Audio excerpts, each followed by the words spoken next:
We are going to be discussing about disk management, how to use the disk management in a Windows Server operating system.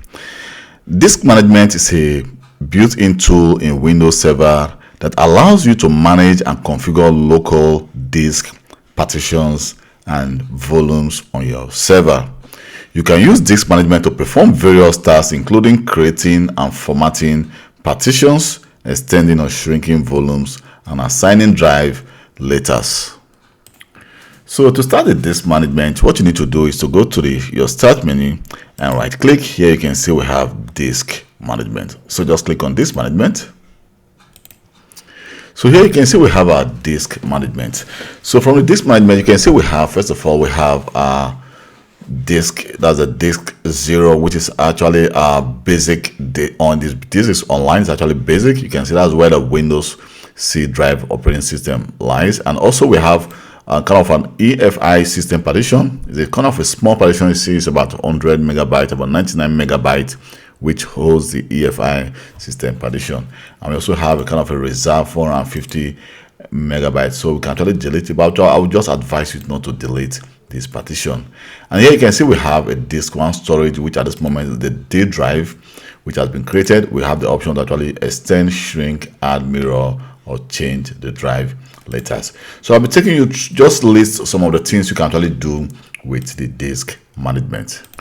So with the disk, from the disk management, from here we can actually view the disk information. So if I go to properties, here you can see the properties of this disk. You can see the name, that's a temporary storage, which can actually be changed, and you can see some information about this disk. And also here you can see we have, for example, is a simple disk. The file system is NTFS, and also you can see the status, which says it's actually a healthy page primary partition.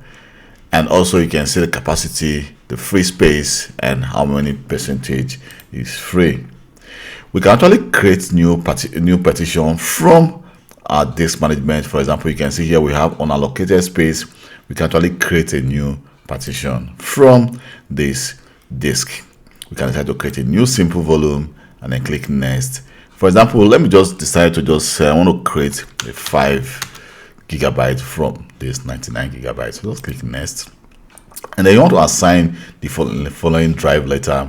We can decide to just give it a different letter entirely, or we can actually mount it to the following empty NTFS folder. But I'm just going to assign this the following drive letter K, or you can say do not assign, and you can assign the drive letter. You can assign it to the drive letter, maybe later. But for now, let's just click next, and then we're going to say okay. The volume label, I'm going to call this actually, let me just call this software, and then click next, and then we're going to click finish. So by clicking finish, you can see it's going to create a software drive called the K drive, and here you can see it's unallocated, and that is we have about just 95 available. So if I go to File Explorer, let me just try to open File Explorer, and go to File Explorer. Under this page C, you can see we are now seeing our software, which is the K drive there. You can see our temporary storage, which is the D drive. That's the D drive here. But mind you, we've assigned the K letter to this software drive. We can decide to say, well, I want to change the drive letter. I don't want to assign it the K drive, so I want to change it to a different drive entirely. We can change it to M. Click OK. I'll say yes for that, and automatically it gets changed. And also we can decide to say, well, I want to actually extend this volume. I want to extend it. Why? Because I'm going to extend, because you can see at this moment we still have about 95 gigabytes space. So you can actually select the amount of space you want to extend it with. Let me just add like 10,000. That's 10,000 MB. So let me just try to add that to it, and then click next, and then click finish. Now you can see it has been actually extended to about 14, almost 15 gigabytes. Let me just, because it's actually rounding up, and now you can see we still have about 85 gigabytes available. So which means we can actually decide to also shrink our volume. I can say I want to shrink this volume. I want to actually just make it 10,000, then shrink it, and you can see it has now been shrink back again to 5 gigabytes. We can also decide to actually decide to say, okay, we want to change this, we want to convert it to a dynamic disk, or we can decide to put this disk offline as well. You can see that this just went offline and it will not be available there anymore, but we can decide to actually bring it back online.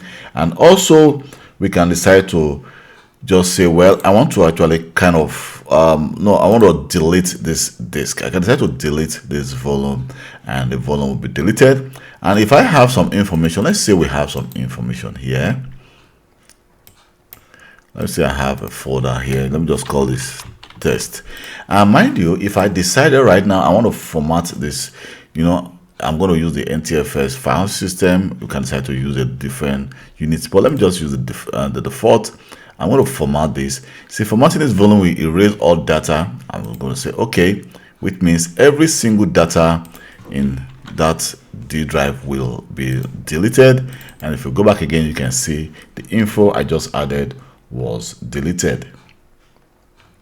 So these are some of the basic information, basic things you can actually do from the disk management. So next we are going to be seeing some other things we can actually do from this, for example, how to format a disk in Windows Server, which I just showed you, but I'll be showing you a different way on how to format a disk using the command prompt.